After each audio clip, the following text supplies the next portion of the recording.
Tonight, many people in Kansas City and across the sports world are remembering a football legend. Good evening. I'm Brad Stevens. And I'm Carolyn Long, as we too look back on the legacy of Len Dawson, gone at the age of 87.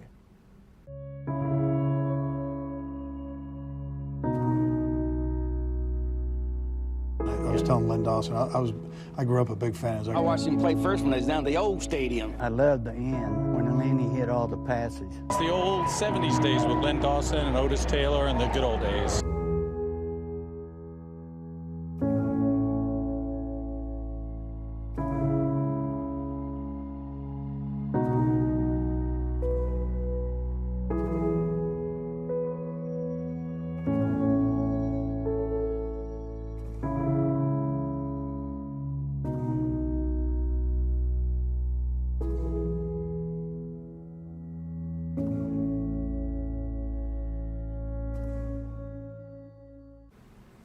Len Dawson's passing is being felt across Kansas City and the sports world. And as KCTV5's Neil Jones reports, the loss is especially hard for a few people.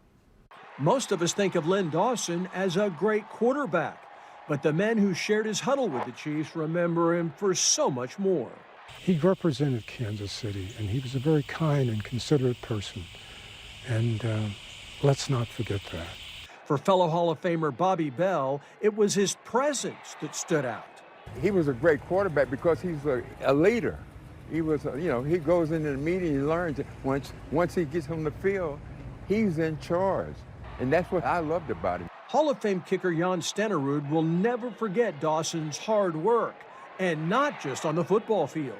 After practice, he would rush in, get through the shower, and run to the TV station. I knew that from day one. He did that all week long. In addition to that, he had a radio program. So he was a busy man. Well, Mr. Dawson told me that the biggest trophy he ever won was the Super Bowl trophy because it involved his entire team.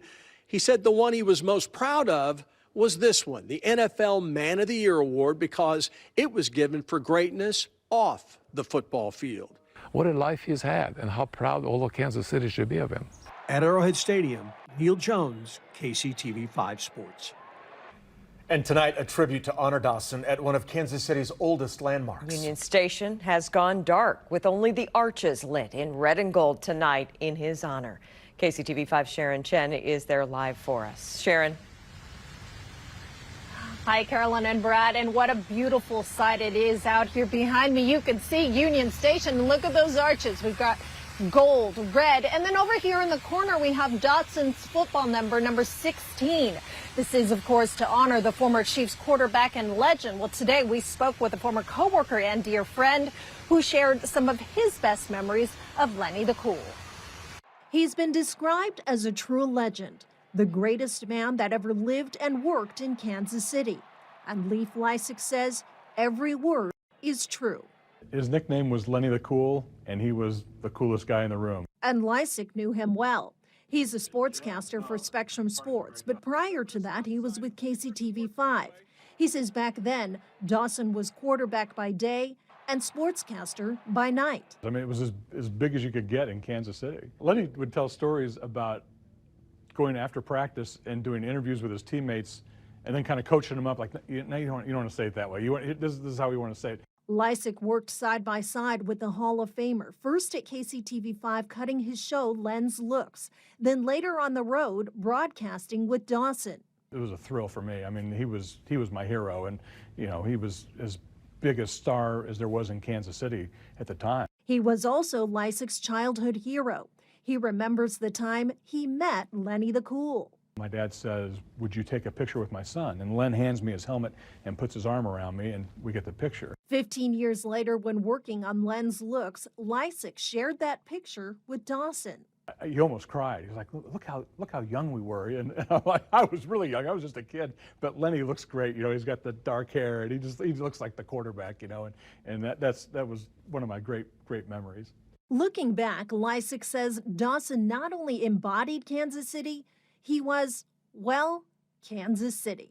I think Len elevated Kansas City, just the stature of the city, not only by winning the Super Bowl and showing people that Kansas City was a big-time city and we had a big-time team and a Hall of Fame quarterback. We've lost a really, really good guy.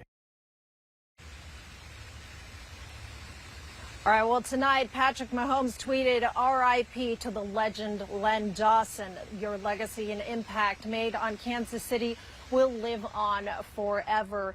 And a fun fact here, Mahomes and Dawson are the only two Chiefs quarterbacks to win Super Bowls. Live here in Union Station, Sharon Chen, KCTV 5 News. Yeah, they share that for sure. Sharon, thank you. And today, Chiefs owner Clark Hunt also talked about how, like many fans in Chiefs Kingdom, he too grew up idolizing Lenny the Cool.